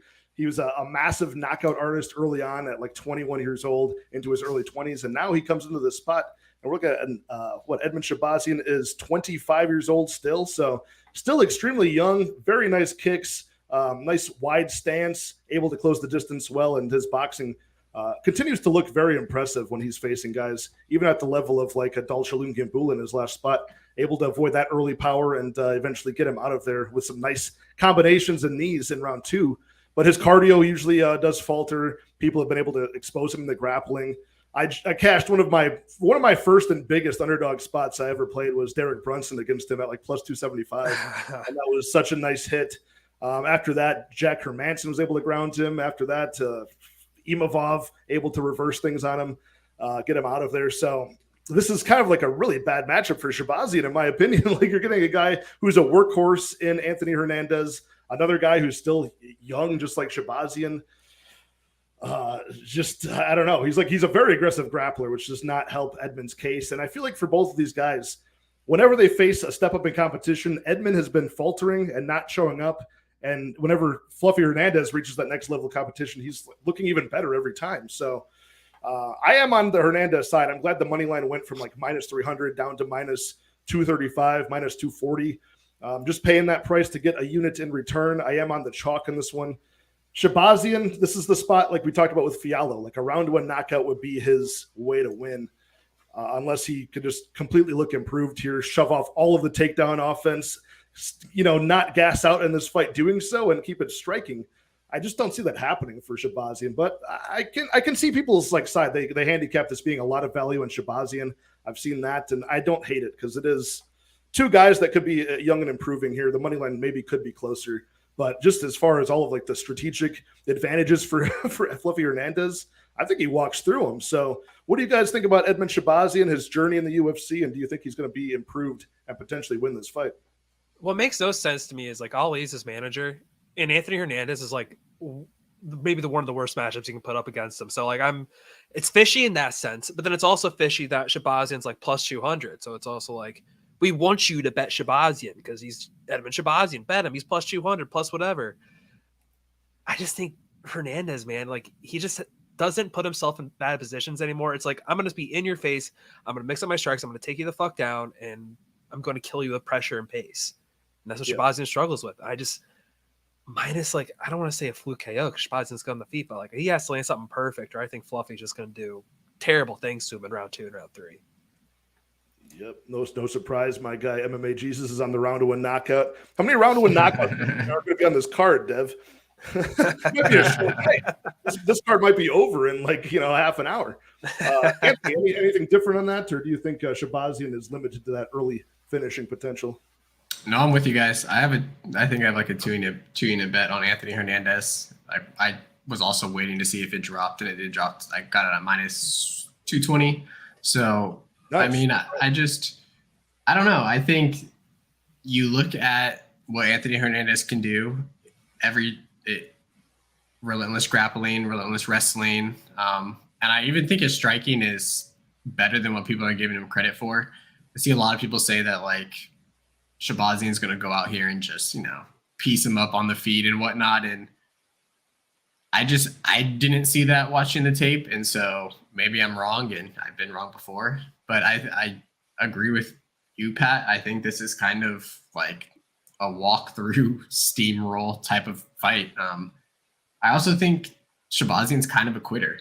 I think he gets on his back. He realizes I can't get up, and he gets fucking elbowed in the face till he's bleeding and looks like he just has never done any sort of wrestling or grappling in his life. And Anthony Hernandez is the last guy you want to be fighting with that kind of mentality, in my opinion. Like he's just relentless, and I think that's going to get to Shahbazyan. So I don't know if the sub is there. It might be there. I don't see why not, but I just like Hernandez in general. I think he wins, and I think he wins at a pretty high clip. I like it, man. And I'm seeing on BetOnline now the money line has moved down minus 191 for Fluffy Hernandez, plus 166 for Shahbazyan. So, man, I could have gotten a lot better of a line. I'm pretty sure I did pay like minus 250 on Hernandez, and I put 2.4 units on that. So just winning one in return. But, yeah, I might look to add maybe some of those finished props, maybe even hedge out. Sometimes I'll do like a round robin where I have like if things go very poorly, like if I'll have like a Fialho round one knockout, I'll have like a Shahbazyan round one knockout, a couple of other things on here, like just if things go horribly wrong, I'll have like a Ducote decision, just a round robin those. So that way, if that's like my fail safe, the panic alarm. So Shahbazyan, dude, like if you went for body work here, because that's how Fluffy Hernandez gets knocked out. He's not chinny. Every single time he's been knocked out, it's been like started by shots to the body, including the Kevin Holland knockout, including his loss to Marcus Perez. All that started with body shots. So that could be a potential look if some of those karate kicks to the body from Shahbazyan come into play early. But yeah, I would look for round 2-3 submission from Fluffy Hernandez. I like that look quite a bit. And I'm pretty sure his confidence has got to be sky high. If he can submit Rodolfo Vieira, he probably thinks he can submit Edmund Shahbazyan. So, and those two I think are going to gas out the same way. So Tommy, any action on this one? It's just gonna be Fluffy. He's my parlay piece. He's my anchor for everything. Yeah, I love this guy. But actually, speaking of that Kevin Holland finish, I will say on the interview, I've interviewed him a couple times, as I said earlier. He's my guy. He's kind of saying like that was the last fight he ever said he's gonna fight injured because he had broken ribs going into that fight. He's had he's gone at the fight, the losses he had early in the UFC. He was going in there like pretty compromised. And he said, like, after that, that's why he started to pull out from fights. Because, like, I didn't want to, he's like, quote unquote, I don't want to be a pussy, so I'm going to keep fighting. But then I realized my bank account's a little small. We're not going to do that anymore. So he's been making some business decisions. So, I mean, obviously, you can still find ways to the body. He's a little fluffy. Doesn't have a whole lot of abs covering it. But that's just a little insight as to why. So his ribs were injured in that fight? Yeah, before he went into the fight, he had broken ribs.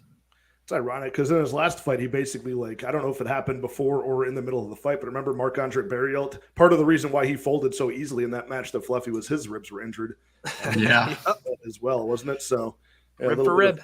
A little bit of irony there, but yeah, we can can move on to the main event of the evening, guys. Again, hit the like, hit the subscribe. Thank you all for hanging out with us tonight. Thank you, Tommy and Anthony, for joining me breaking down this card before we have an off week in the UFC. And I think everybody appreciates your time. They're going to definitely check out your channel. And you've had so many other content creators in this Twitter, YouTube space on there as well, having fun with you guys breaking down fights. So we can move into the strawweight main event, Mackenzie Dern versus Angela Hill. Potentially 5 rounds of action here. So sort of a short notice mix-up with this one. It was supposed to be on the Charlotte card for 3 rounds. Now it's been updated for this one for 5 rounds. So I know people are going back and forth on Mackenzie Dern, Angela Hill. Who does it favor more, being 5 rounds? And I really do think it's like whoever you thought was going to win the first time for 3 rounds, people are finding ways to justify that it's helping them, right? Like for me, I'm on the Angela Hill side. I think she's got the minute winning ability. If she can keep this on the feet, I think that's just 2 more rounds to make it a more decisive victory by points for her. Mackenzie Dern, if you're on that side, you think it's 2 more rounds for her to find that submission in rounds 4, rounds 5. But Mackenzie Dern's not ever getting like these late submissions. She almost got it on Yan Xiaonan, couldn't pull it off there, even against like a white belt. She's usually getting round 1 submissions or just getting control time to a decision victory. Angela Hill, she's no danger either. So I think she would win this by decision. And I think that's the way it plays out. So she's been in 5-round spots before. She's done okay in those. She's had close fights. I think that one headliner against, was it Michelle Watterson? Super close split decision. So things, and that's really the only play I want to have on this fight. I'm a little bit upset because for a 3-round fight, I was going to lay heavy on a bet on fight goes to split because like that's just in the genetics of Angela Hill is to go to split decision. Striker versus grappler matchup over 3 rounds. That's going to get murky. You know, one judge will say, well, that girl grabbed onto the other girl's limbs the whole time, sort of in top control, sort of not. They'll give her the fight, and then they're going to say, yeah, but there was no damage done. Angela Hill wins. Over 5 rounds, I still think it's going to go to split, but I think it's going to be a little bit more decisive, right? Like I'd want more money on that. So hopefully we still get plus 450 for the fight goes, and I'll play that for sure. But I think Angela Hill gets her hand raised in this one, but no way I'm betting this one. You know, I think it's a 50-50 fight by nature. I'll take the plus money side. I'm not really strong on it, and trusting Angela Hill to win a decision is just like, you might as well burn your money. So which of you guys is in agreement with me, and which one of you guys is on the Mackenzie Dern side? Do you think she gets the submission? We're both with you. I'll spoil it. Really? Yeah, we're both on Angela Hill. I think everybody's on Dern this week. Really? I haven't really paid much attention. Anthony, have you seen everyone on Dern? Because I feel like I've seen kind of more people on Angie. I mean, the line has moved in the Dern favor, that's for sure. So, I mean, people are on it. I don't know who, but people are on it. I don't know. I'm sick, though. I put 2 units on Angela Hill. This guy, minus 170 for Mackenzie Dern, plus 150 or so for Angela Hill. You get something around that price for Angie? Yeah, 148, I think I did. Okay. So, I don't know. I think Mackenzie Dern is submission or bust. I think her striking is, for lack of a better term, piss poor. I think her takedown offense is also rather bad. I don't think Angela Hill has any intentions of mixing up grappling whatsoever. So, like her potentially pulling guard or anything like that, I think Angela Hill is just going to be staying away. And I mean, she's longer. She's, I believe, the taller woman. She's more athletic, in my opinion. She's more experienced, in my opinion. I don't know. I think Angela Hill can go out there and, I mean, it sounds crazy, but I think she could really win like a 50-45 against Mackenzie Dern, and just because Dern is, I almost said Moderna. Dern is just Big Pharma. Dern is just straight. I mean, I really think she's kind of like Paul Craig-esque in that sense, where she's just straight submission or bust. Like there really is no striking upside. Like if you're going to strike, you're going to lose, and you have no shot, in my opinion. And that's kind of, I mean, and she has no power. So there's that too. So I think Angela Hill wins this fight, and I think it's pretty convincing that she wins this fight. And I'm not really scared away by the age. Sorry. Yeah, I mean, I totally agree with you on that front, that the Mackenzie Dern striking side is just really not there. Like she does look more improved for the first round, maybe the second round, but then as she gets tired, it becomes sloppier again and it regresses. So over a 5-round fight, when you watch her fight Marina Rodriguez, when you see her fight Yan Xiaonan, you can see that like she starts off kind of technical, kind of doing the right thing. And then as she gets tired, as the fight ticks away, she goes back to flailing around, just trying to close the distance by any means necessary. So I think Angela Hill is a slick enough mover to cut angles and snipe her off. Tommy, you seeing things a little bit similarly? Yeah, pretty much on the same page. I'm not as confident in Hill as Anthony, obviously. My big concern is I think if Dern gets one takedown, she's talking a lot about how if she takes it to the ground, she's going to be super aggressive to go for a submission. Yeah. So there's been a couple people I've said if they get him to the ground, this thing's over. This is one of those fights. I do think if she gets it down, this thing's going to be over. Problem is you're banking on that, and I just can't. It's so you have to sweat for 25 minutes if you're on hill. That's kind of what it is. You sweat for Anthony's gonna have a very sweaty 25 minutes of just every time she shoots for a takedown, like, God damn it, please just stuff it. Yeah, I had a bet on Yan Zhao Nan as a dog against Mackenzie Dern last time, and do you know how much I had to sweat that small investment on her at plus money? Every single time her arm was getting torqued, or her Mackenzie Dern was riding her, looking for an arm bar, just looking for anything, heel hooks, whatever the hell it's going to be. It's going to be like that. And I don't worry about the submission so much I think Angela Hill can defend, but it's just kind of like the Verna Jandiroba fight, right? Where it's like, if she grabs onto a limb, now you're forced to pay attention to that and just not make a mistake. It ends up being a stalemated position, and you lose like 5 minutes of the entire round. So you don't want too many of those. I could see Mackenzie Dern even winning a decision based on that, right? Like, she's just grabs the back or grabs a leg and just torques on it the whole time. But I think the Verna Jandiroba fight was a lot worse because her wrestling was so good. Whereas this spot, like, why can't Angela Hill just dance around her and snipe her off at range with side kicks and whatever the hell else? So, yeah, I don't know. I think it might be close. I like the confidence from like a one-sided beatdown.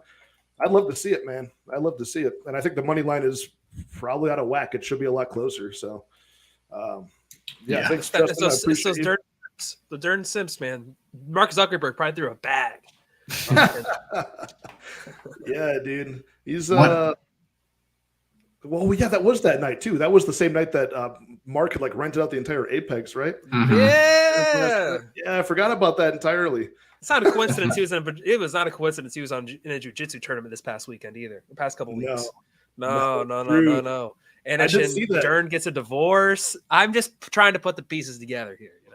God, imagine the pressure of grappling that guy in a jiu-jitsu tournament. Does he pay? My tinfoil hat, I think he paid all of them to let him win. That's just He's also a robot, so you can't. It's just hard to beat. Like, every time you advance on him, he's going to learn that move and use it against you. That'd be very terrifying. He's literally powered by AI. Yeah, looking at those soulless dead eyes, I would tap out instantly. Dude, what's Hill by decision? That can't be any more than her money line, is it? Like, there's no way that that's more, because I feel like that's how she wins this fight. Like, she's not getting plus 210. I see, so a little bit better. Well, I'm not taking this. I'm not telling anyone to even take it. What's her decision? Where's her finish? Like plus 1,000, plus 700. Yeah, okay. We're looking at KO plus 850. Yeah. Angela Hill by submission plus 3,000. Let's go. It should be like plus 10,000. Yeah. One other thing I'll mention is Mackenzie Dern. She even mentioned in like the presser today, like she was going through a divorce. Her head coach was training Luke Rockhold was away for a month training Luke Rockhold for his bare knuckle fight. She changed managers. So she's had a pretty up and down camp just in terms of what she's been dealing with and all that stuff. Not saying that's she's going to lose, but that's just another kind of distracting factor too. Yeah, I forgot. I did see that too. I saw that take. What's up, Ice Viking, saying he had Hill by decision against Loopy. Thinking it was like plus 400. That's a good call, dude. That's a good call, because Loopy was a massive favorite that night. I remember staying off of that fight at San Diego, and just lucky I did. It's just the experience of Angela Hill. Like, nobody's as experienced as she is, so you've got to always factor that in. She seems pretty in shape at 38 years old, honestly, so I think she does win. I'm surprised you guys are with me on that pick, and I'm surprised there wasn't more Dern love in the house tonight. So no, we ain't no Sims here. Cody is right. Mark is a weirdo. Yeah, it's your ROI, dude. I hope it's going to be like 100% on this card, man. That'd be nice. I got way more invested on this card than I should. But like I said, just hoping it comes out the other side, get the majority of the picks right, make a little bit of cash before the break week. So again, thanks everybody in the chat for hanging out for UFC Vegas 73. Awesome live stream with my boys Anthony, my boy Tommy. Make sure you follow the links in the description, and I'll give you guys the floor to shout out your channel and your show and what else you guys got going on in the week. All right. Yeah. So obviously our show, we're literally going to record right after this. So we're about to do the same thing for our next like 2.5 hours. So our show's coming out tomorrow. So we'll have our preview, our variation of it, plus all the other kind of stuff in MMA news. We'll talk about like the Francis Ngannou stuff, whatever you've seen going on. We'll talk about that. We also do more than just MMA. We talk NBA playoffs. So like, if you're a basketball fan, the Miami Heat just beat the Celtics. That's kind of a big deal. But we have that coming out. We're changing our name here within the next month. We're figuring it out at this moment. But we'll keep everything aligned for now as we try to figure that out. But yeah, just follow us. We have stuff coming out. Our shows come out every Monday and Thursday. We have shorts come out every day. We just keep content coming out and just have fun with it. Just a couple goofballs enjoying this crazy sport. Yeah, don't have too much to add. That's my Twitter handle. That's Tommy's Twitter handle. And then I think also Pat added it in the description. But thanks for having us on. Absolutely, man. You guys are a good time, man. Always down to ponder the creative angles of the fights, man. Not just pick winners, but, really dissect the fight forward and backward. And I like all the categories that you guys have when you do your breakdown. So I can't wait to watch it again this week. You guys, I'm sorry, did you guys say you had a guest on this week as well? No, we're running this thing solo. Okay, cool. Yeah, but usually there's a guest on as well, breaking it down with you guys. And you guys always have a assorted crew of wild degenerates like myself to break it down with this stuff. Everybody, make sure you check out their content. Good luck on all your betting action. I will have my best bets and props video out probably by midday tomorrow. So I'll see you guys then. Cheers. Cheers. See it.